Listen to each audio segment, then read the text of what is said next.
top left-hand corner of this map, Belshire Beach Winter is Liquid TLO, spawning as the blue Zerg. Bottom right-hand position, we have Gamma Bear Sen, spawning as the red Zerg.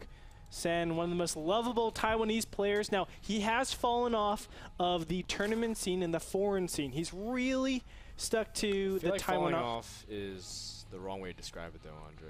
But okay. Finish your thought. Finish your thought. Sorry, man. He's so mad when I interrupt him. Here it goes. How dare you? Say it. Say it, Andre. So it's really interesting in ZVZ. Belshire Beach is definitely a map where you've seen 14-14. That's probably one of the most important things. Not important, but one of the most prevalent builds. But look at this. Both these players are going for 15 hatch. 15 hatch is very interesting. It is more defensive, but we're expecting a macro game. Yes. Now, it's interesting because, you know, for a while when Belshire Beach first came out, the way that you can't really defend the ramp. There's no ramp between the main and natural. A lot of people used to go for a lot of speedling, baneling kind of thing because you can't really defend it as easily. But I like the fact that they're both going for hatchery first. And, you know, you've been teammates with Sen. And how is his ZVZ, do you think, compared to his other matchups? His ZVZ is okay. I wouldn't say it's his best matchup by any means, but I think it's pretty precise. He has good micro, which is probably one of the most important things. His baneling Zergling micro is phenomenal. So expect that, especially in any ZVZ. I think this is actually the first ZVZ we've casted. Is that true? I think so. It was supposed to be Cats versus Rex last week, right. And Cats unfortunately was not able to make it. So the first ZVZ that we've seen, but we've seen PvP earlier today, so another mirror matchup now. Correct. Well, here's the thing. I mean, there's a lot of ways to go for ZVZ. I've actually been playing Zerg a lot, and you know this. You see me in the studio preparing my builds, etc. But in this beginning phase, we've kind of seen it go down to defensive Zergling, baneling, but you have enough Zerglings out on the map, and what you're trying to do is establish control of that map to know when you can drone and when you can't. Yes. And just poke in there with a couple of Zerglings, see your opponent's drone count. That's probably the most accurate way to determine if your opponent is two-base all-inning or if they're going for some sort of macro play. Yeah, it's really tough to nail down. That's the hardest part of ZVZ, of droning, and actually it's starting to stabilize a little bit more when to recognize when, but for the most part, right now, both players are mirroring each other pretty well. 20 drones apiece. Actually, I mean, one person jumps a little bit ahead, but the upgrades, the queens, the overlord timings are pretty similar, and no deviation just yet. And, I mean, both players know exactly what the other person's doing. They see the hatchery first, and we see the first movement, though, and the first deviation. TLO's getting a baneling nest. I like the baneling nest, of course. I mean, the theory is if you can stay away from getting the baneling nest as much as possible, you will be able to use that extra drone for mining, whether it be minerals or gas. But normally you do also want to get it in time because you kind of want to be more efficient against mass Zerglings, because that's definitely something that could happen. TLO goes for something like all-in Zerglings, or Sen goes for all-in Zerglings, and you droned a little bit. There's no real way to get more Zerglings than your opponent. Relying on the queen isn't necessarily the best way, so get those banelings out and you're very cost efficient. Yep, and I like this incorporation. TLO managed to get a full scout, but he made a baneling. Oh, wow. And that reveal of the baneling morphing is huge. Sen knows that his opponent now has a baneling nest without even having to scout his opponent. Yeah, I mean, that's sort of the standard, though, at this time in. I mean, you're 6 minutes in. Normally, you do have baneling nest, especially when you're done going in 15 hatch. 15 hatch normally is a much faster baneling nest. If we saw 14-14 and it being followed up with like an expansion and just speedlings, then the baneling nest might be delayed a little bit. You might concentrate more on getting a lot of Zerglings, force your opponent to overcommit. Not something that we see. Third and fourth gas being started for Sen, whereas the third gas is already up for TLO. So TLO might be doing some sort of all-in with just mass roaches. Oh no, second gas, excuse me. Whoa, so yeah, TLO definitely might be geared up for some sort of all-in, seeing as he's not getting additional gases. TLO's expanding. Droning up, though, so it would be a very inefficient all-in. Yeah, so that doesn't make sense, what I just said? No, that's totally cool. If that hatchery wasn't scouted by Sen, which it isn't currently. Sen could read it as an all-in. You never know. There's a lot of mind games behind that. Sen is making banelings in the corner of the map as well. His layer is about to finish, so he's going to be able to get out some pretty good tech if he so desires. And what will it be? I mean, well, how is he going to utilize his layer? Looks like it's probably going to be something like Spire. Where is it? Spire is at his name. There it is. Spire tech. I like the positioning of it too, to keep it away from the Overlord as much as possible. The Zerglings run in here from TLO, and TLO's going to scout it. Now TLO, of course, will he go for it? I don't think so. I mean, the Queens and the Zerglings are able to protect it, and Sen has a Zergling advantage, and TLO doesn't want to lose too many of his units. Oh, a nice little Baneling connect. But Sen has at least a ground unit advantage right now. Actually, no, I take that back. TLO made 30 Zerglings now, but he's losing a lot of them to Sen Zerglings. So, see in the top right-hand position, the Banelings will start to trade off. One Baneling trades for nothing. Actually does. Oh, bad Zergling Baneling engagements here. TLO will lose his third, it looks like.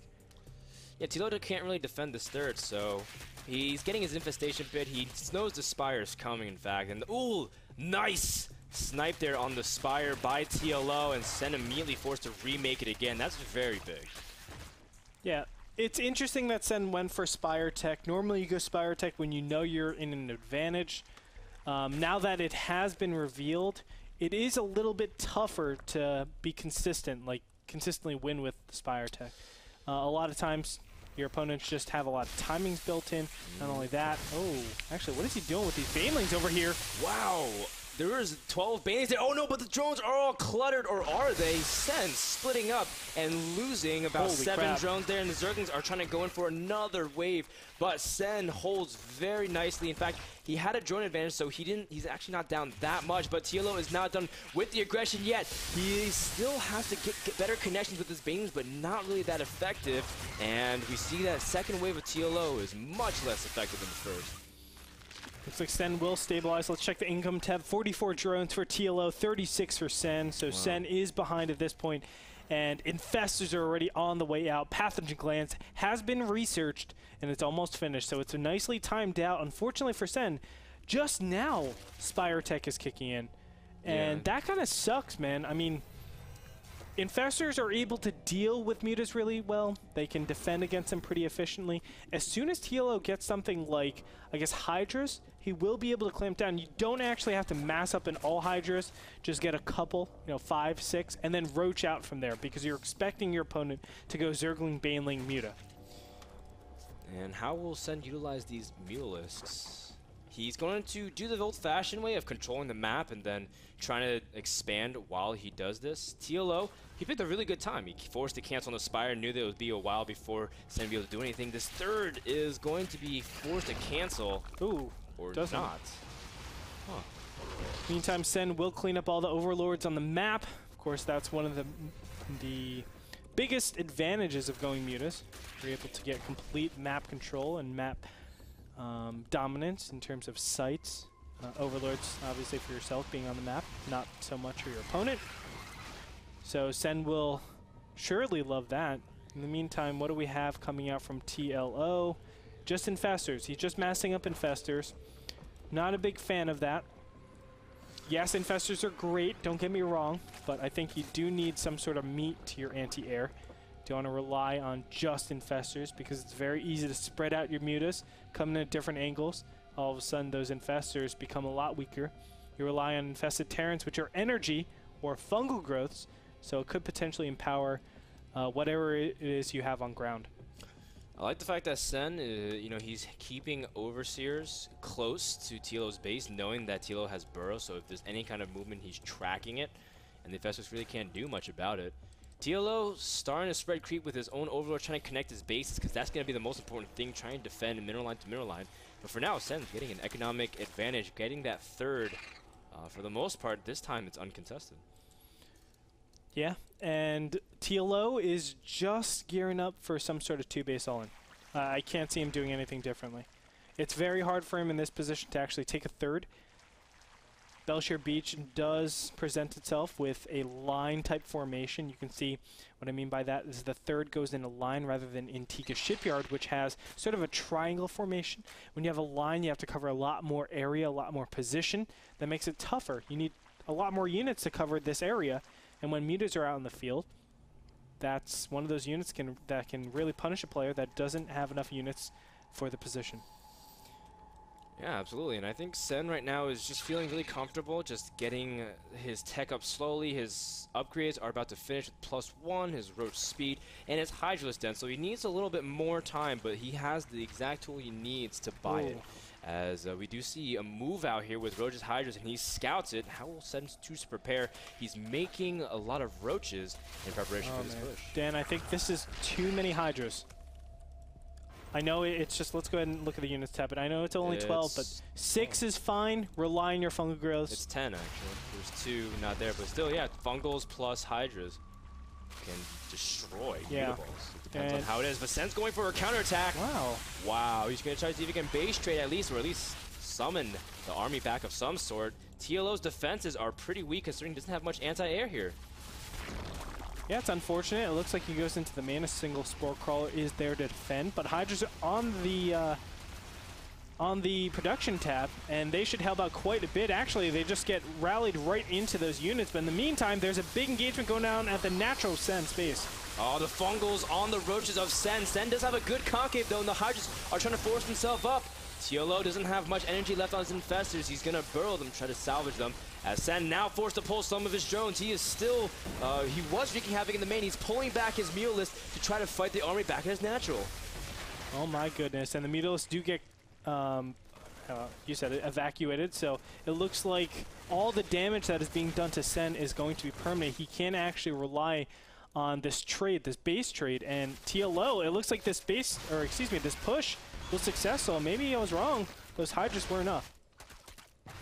Well, the Mutalisks are cleaning up reinforcements, and again, those Mutalisks pretty vulnerable to the Hydras, especially if you don't have the advantage. He's backing up. But he is backing off. I feel like he probably feels like content enough to do enough damage, but see, TLO does have a couple of anti-air defenses. Sen doesn't have many Mutalisks left. As let's look at the workers tab right now. Sen is down 23 to 33, and these mutas are one of the few things giving him control. GG. Well played from TLO. Wow. Very, very cool build from him. Yeah, really good job, man. I'm really impressed. Dario played well. Yeah, that's one of the big things. I said it before. Mutas are great when you're ahead. Not so much when you're even. You know, they did pretty much the same build. There's no big deviation in the amount of drones that they had. So going Spire Tech right away, unless you're going to do it like super, super early and make a big risk, I don't think it's the correct decision. It's better off to just go your Roaches, your Hydras, get your upgrades in that fashion, rather than going that Spire style super, super early. Yeah, we see, I mean, back when Mutas was first starting to get reintroduced to ZVZ, you saw players like Nesty fake going Roaches. They actually let the opponent scout with the Overseer, the Roach War, and everything like that. And then he switches to Mutas in a sudden movement. So we'll see if Sen can come back into the series. That game was brought to you by Azo, the people providing us the monitors for NASL Season 3 and letting us even watch the games. Thank you, Azo, for everything you do. We'll be back after a quick commercial break. Don't go anywhere. Game number 2 between TLO and Sen is coming right up.